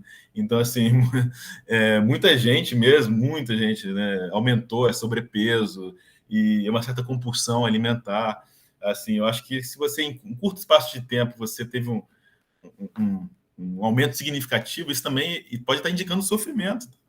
É curioso, né? Mas é uma coisa, isso pode estar indicando uma ansiedade maior, uma ansiedade para além de um certo estresse cotidiano, né? Então, isso, ou seja, aquela coisa, de repente, aquele aumento de peso meio rápido, assim, entendeu, cara? Além do exercício físico, coisa, mas pode estar ligado a uma ansiedade. Tem que cuidar, olhar mais para essa ansiedade de fundo, enfim. Enfim, tem alguns sinais, né, que podem estar indicando atividades que você tinha muito prazer em fazer, de repente você perde o prazer de fazer aquilo que você gostava tanto de fazer, você não tem mais vontade de fazer aquilo, né? Acho que isso pode estar também encaminhando para uma coisa meio preocupante, né? né? Enfim, acho que são alguns sinais, né, que a gente pode ver, apontar. Existem outros, mas o que me veio na cabeça é um pouco isso. O que fazer, assim, em termos de autocuidado, né? Pensando assim, autocuidado, cada vez mais isso é dito, acho que isso é importante, né? Por exemplo, é considerado hoje para tratamento mais assim, tradicionais, assim, de saúde mental, a questão do psicólogo e do psiquiatra, caso precise de remédio, mas a atividade física hoje está sendo considerada quase no mesmo nível, né? Tanto assim, você ir no psicólogo foi exercer uma atividade física além do remédio, se precisar, né? Mas a atividade física está no nível de termos de produção de endorfina, enfim, saúde de prazer, né? Isso está sendo considerado como um efeito tão importante quanto, por exemplo, a terapia, né? Então, ou seja, uma coisa associada à outra mais ainda. Então, assim, as práticas de meditação, né? Então, assim, é importantíssimo para reduzir a ansiedade, principalmente, né? Você conseguir ter uma prática, e aí tem diversas linhas e práticas, né, de meditação, né? Eu, por exemplo, eu procurei uma meditação específica que é meditação transcendental, né? Que é um tipo de meditação, enfim. Mas assim, mas tem outras, né? Tem chamado uma mindfulness, enfim, tem entre outras, mas eu acho que meditação é uma coisa muito bacana. É porque às vezes, inclusive, eu tinha até um certo preconceito, assim, né? Acho que às vezes muita gente tem, né? Meditação, tal, não pensa em nada, mas não é isso, é uma coisa mais complexa. E já tem muitos estudos já bem consolidados, né, de neurociências, falando que de fato reduz a ansiedade. Então, assim, não, com ressonância magnética, né, que é funcional, que mostra, inclusive, alteração, sim, né? o padrão, né, Então, Isso. assim, quem nunca experimentou, experimente, porque meditação é algo que realmente faz diferença. Enfim, e se procure um tipo de meditação que você se afine mais, né, porque tem vários tipos, né, a prática cotidiana, né, de meditação. Enfim, alimentação balanceada, né? Alimentação balanceada. Uma coisa também que eu aprendi há relativamente pouco tempo, mas é interessante, né? Essa coisa do sono, né?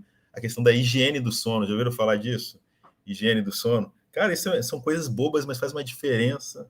Tipo assim, você vai se encaminhando para dormir, né? Você reduzir a luz, você evitar comidas pesadas, você evitar ficar muito concentrado na tela, ou vendo uma coisa assim, você ir diminuindo, né?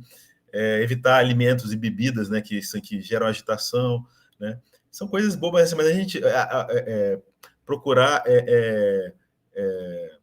enfim, um lugar mais assim, uma coisa mais confortável mesmo, né, para você se deitar, enfim, em vez, sei lá, tem gente que não liga muito para isso, né? Não, eu durmo em qualquer lugar, isso aí, então essa coisa de higiene do sono, né, como isso também faz uma diferença importante. Enfim. A própria ausência de luz no ambiente que vai ausência dormir, de né? luz, né? E não é só não é ausência de luz só na hora que você vai dormir, de repente reduzir o nível de luz, Isso. assim. Você está se caminhando para dormir, vai reduzindo o barulho, a luz, vai se caminhando, é uma coisa que... Eu tô com uma bebê de 3 anos aqui, né? Então, quando ela estava mais nova, a gente já tentava praticar isso, porque para dormir você tem que ir aos poucos tirando todos os estímulos para que ela vá entendendo que aquele agora é o momento de dormir. Exatamente. E para a gente não é diferente. Não é diferente. E a gente não se liga nisso, né? Você, vou dormir, sei lá, 10 horas vou dormir, pum, desliga, sai da agitação toda e pum, para. É meio complicado. E aí não para, né? Aí fica olha, por exemplo, conversa telefônica, né? Você conversar. Eu tenho amigas que não falam ao telefone à noite, porque aquilo já cria uma excitação, né? Você já ela prefere, não, você me liga amanhã de manhã, que aí a gente conversa e tal, né? Ou na hora do almoço, no horário diurno, né? Então, tem certas coisas assim. Agora, eu queria mudar um pouco o rumo da prosa. A Amanda colocou aqui um comentário, e eu queria lembrar também que a gente falou da solidão, né, e dessa introspecção, mas também tem um outro lado da moeda, que foi a questão da solidariedade, né? Sem querer ser poliana moça, mas isso aconteceu de fato, né? Sim. Isso aconteceu de fato e continua acontecendo, né? Em alguns bairros, algumas comunidades e tal, né? Então, e também tem que se considerar que a gente tem um déficit, vamos dizer assim, né? Político, social em relação a isso, né? De ter esse cuidado com essa situação, né? Mesmo como você falou, né? Do auxílio emergencial, demorou a sair, né? Foi aquela coisa, demorou mais de um mês para ser implementado, não é isso? E o pessoal até hoje está indo aí para a fila da Caixa Econômica, aquela discussão toda do quem é que está dentro, quem é que está fora, quem é que pode, motorista de Uber tem, não tem, né? Então, tudo isso, mas teve esse outro lado, né, da solidariedade, do fazer, do se unir, de juntar as pessoas para fazer em prol do outro, né, que foi um movimento assim, bem, não sei se foi muito grande, não vi as pesquisas em relação a isso, né, mas que aconteceu e continua acontecendo. Agora, a Amanda fez um comentário aqui sobre a questão ainda da aceleração, né? Ela falou, no início tinha muito essa questão de desacelerar e tudo parou. Agora, a meu ver, as coisas estão voltando muito mais aceleradas e acho que isso pode ter impactado muito nas pessoas, né? Quer dizer, também, outra coisa que eu reparei foi o trânsito, né? Eu falei, bem, agora, depois de tudo isso, as pessoas, né, no Rio de Janeiro, que tem esse trânsito enlouquecido, vão ser mais condescendentes, vão ser mais solidários. Eu peguei o carro, quando eu fui, ainda era fechada para tudo quanto é lado. Aqui, acelera em vez de te dar a passagem. Aí te dá um pouco aquela sensação de que nada mudou, né? Mas mudou, a gente sabe que mudou, né? Mas tem algumas coisas que a gente percebe assim que será que as pessoas não... E eu acho também, quando você fala essa imagem que você fez, né, do Rio, do outro lado do Rio, da gente não saber ainda o que tem do lado de lá, que é uma imagem muito forte. Eu me lembrei de outra coisa também, que assim, nos colocou também numa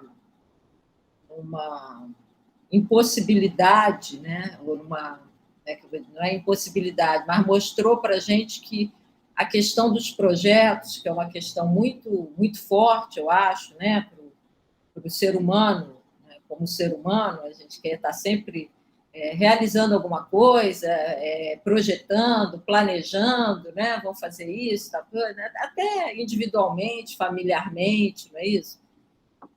Isso foi impactado também, né? De repente, a gente tinha feito vários projetos que foram por água abaixo, né? Exatamente. E, ao mesmo tempo, você pensar, mas para que eu vou, né? O que eu vou pensar no ano que vem, se eu nem sei se eu vou chegar no ano que vem, né? Então, essa coisa que o Júlio falou, né? Da finitude, né? Da consciência da finitude, isso nos atinge também com essa questão de fazer projetos, né? Não, e é isso, né, Denise? E acho, não, isso aí acho que foi central isso que está falando, porque, assim, na verdade, todos nós vivenciamos luto.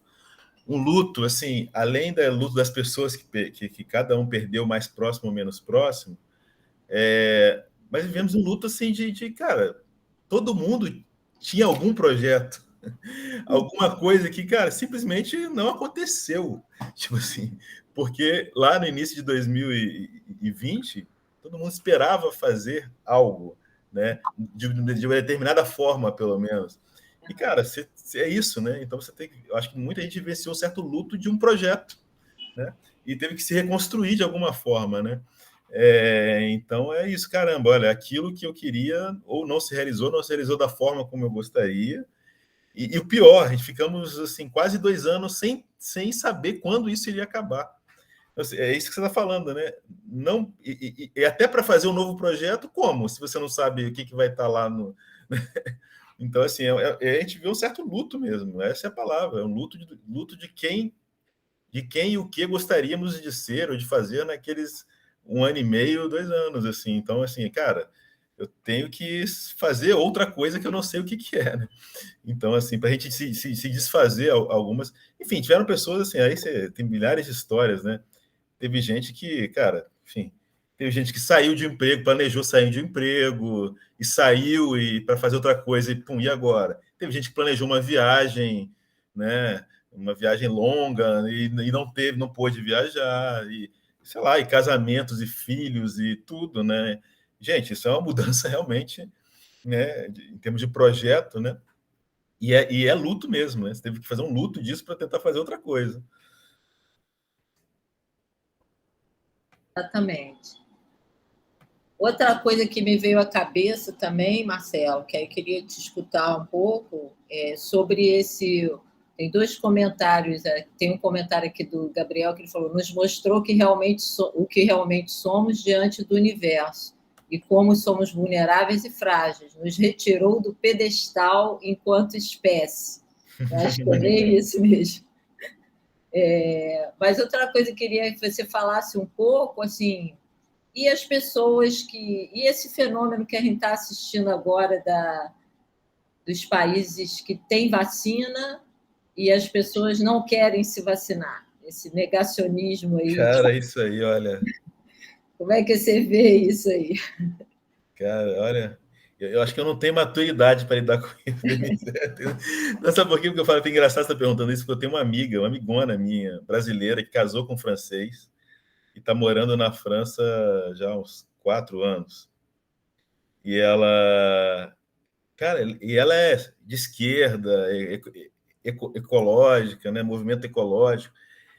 E aí, cara, desde o início desse negócio, e ela falando mal de vacina, sabe? Aí eu falei assim, cara, olha só, cara, o que você está falando, cara? Eu não estou entendendo isso. Tipo assim, porque assim, olha, aqui quem fala de vacina, quem não quer vacina é extrema-direita, gente fascista.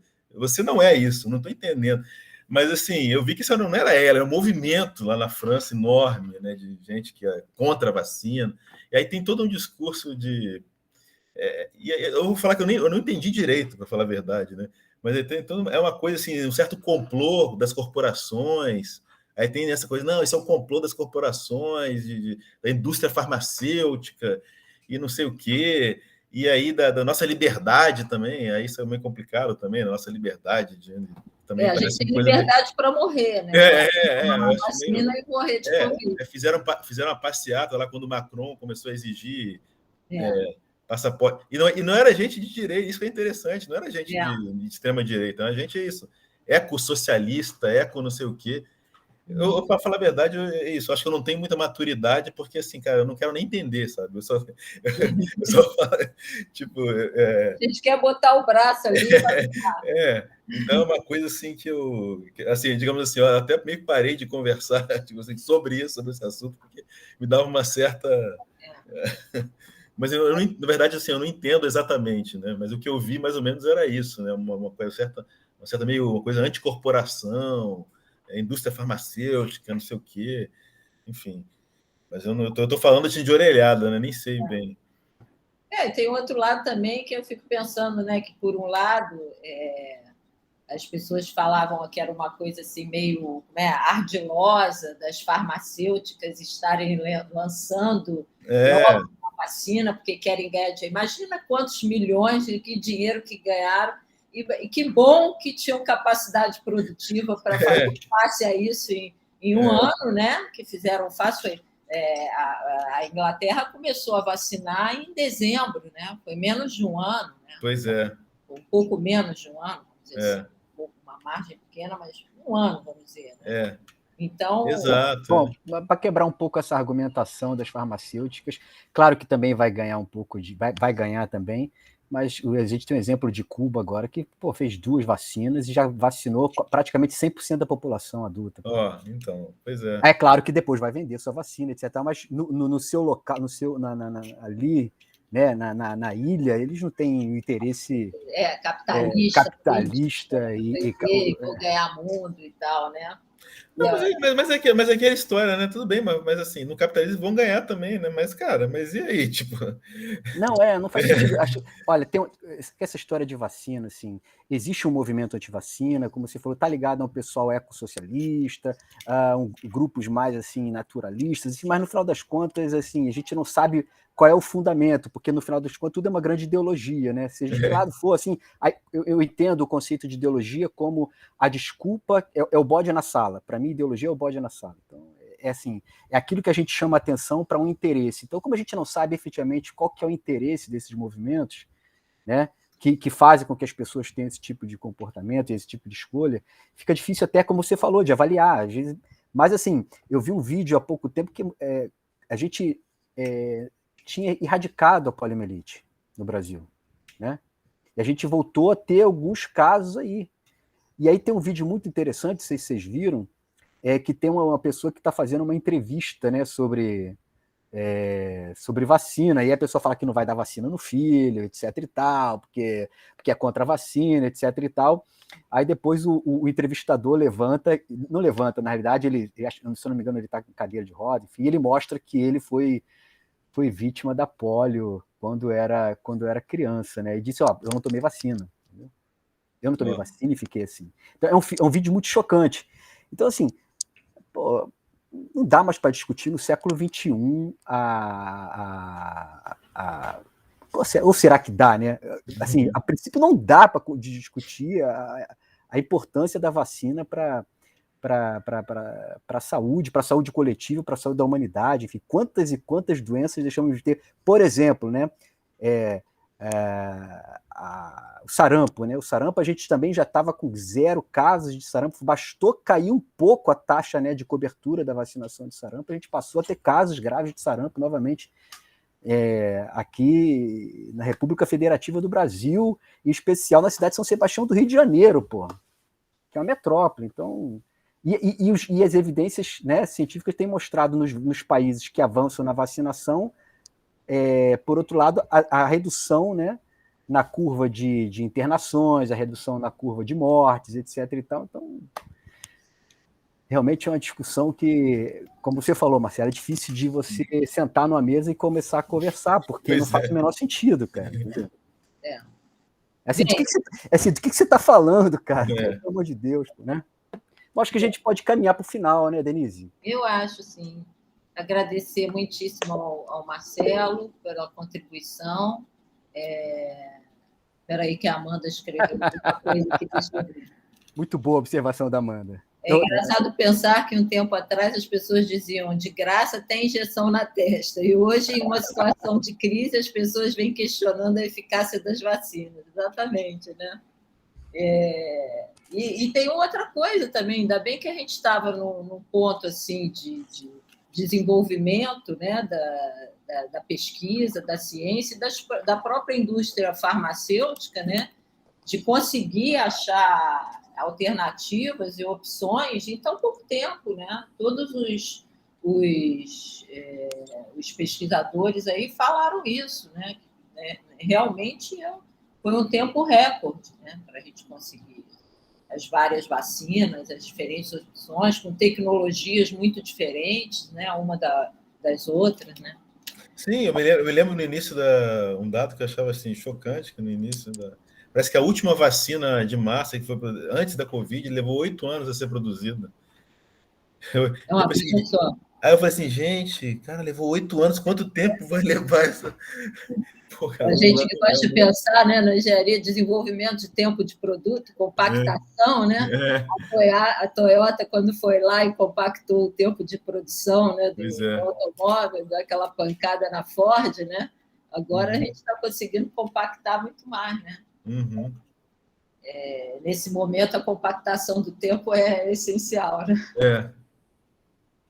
Bem, eu acho que a gente pode ir caminhando para o encerramento, agradecendo muito ao Marcelo. Marcelo, você trouxe assim, uma visão de coisas bem interessantes, pegando múltiplos aspectos e a experiência de vocês, como é que vocês fizeram face a isso, né? A organização de vocês para fazer face a isso é algo que faz a gente pensar e aprender muito, né? E, ao mesmo tempo, essa visão o que você trouxe, né, sobre doença mental, os dados que você trouxe são totalmente impressionantes, né? E até para a gente, quer dizer, de deixar de ver isso como um estigma, né? É um problema, a gente precisa fazer face a isso, as pessoas não se sintam sozinhas, né? Quando estão apresentando esses sentimentos, esses sintomas, né? E eu acho que isso é muito importante, a gente poder um pouco, vamos dizer, eu não gosto muito dessa palavra, mas naturalizar mais, né? Os aspectos de saúde mental como aspectos que fazem parte, né, da vida da gente. E a gente precisa cuidar disso, ter atenção a isso, né? Ter um acolhimento para isso. Né? E só uma última coisa assim, que é isso, né? Eu acho interessante quando volta para esses pensadores aí falando, né? Já que eles estão dando essas pistas para a gente, né? Da aceleração, da diminuição do face a face, da virtualização. Assim, eu não sou daquele assim, vamos voltar para o meio do mato. Não, eu acho que eu adoro essas tecnologias, adoro. Tipo assim, mas assim, mas é importante a gente pensar, né, no que tem gerado esse mal-estar. Não é para deixar de fazer, mas assim, a gente para nos estimular diante disso, né? Não tem forma, mas a gente pensa. Vamos começar a pensar em novas maneiras mesmo de existir mesmo, né? De se relacionar, já que e não também naturalizar uma certa uso e abuso de certas práticas, né? E aceleradas, né? A gente começar assim, pô, será que não tem como pensar isso, né? Pensar mais na contemplação, pensar, né? Em que apesar de tudo, né, a gente sabe, né? Mas assim é isso, um exercício da gente como construir novos modos de existência mesmo, né? Cotidianos e possíveis. Cotidianos possíveis, novas maneiras de existir, sensacional. Bem, Júlio, Maria Isabela, Pedro, querem dar um tchau? Agora chegou a professora Mara aí. Mara, a gente já está encerrando. Infelizmente que a gente começou às 6h20, por aí, 6h20 e poucos, e aí a gente já está encerrando a discussão, mas seja bem-vinda, vai ficar a gravação, né? Bom, Marcelo, eu só reforço as palavras da professora Denise, eu agradeço muito a tua disponibilidade mais uma vez, a nossa conversa aqui foi bastante interessante, acredito que para os alunos e para as alunas também foi de grande valia, né? Falta um pouco a gente lidar com esses assuntos e trazer para a gente, como a Denise falou, da questão dos dados que você trouxe de saúde mental, né?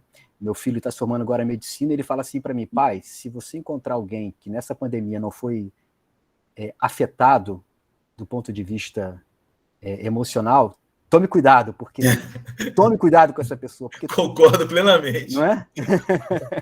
Porque todas as pessoas, de alguma forma, teve algum tipo de impacto. Então, falo isso porque, para que, como a Denise falou, que isso não seja encarado como um estigma, né?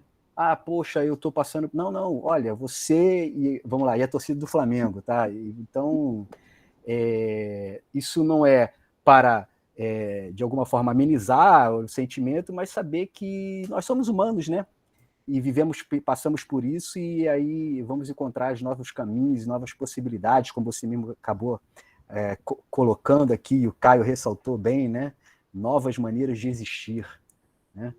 Para a gente dar continuidade à nossa caminhada. Obrigado, Marcelo. Tchau. Muito obrigado. Boa noite.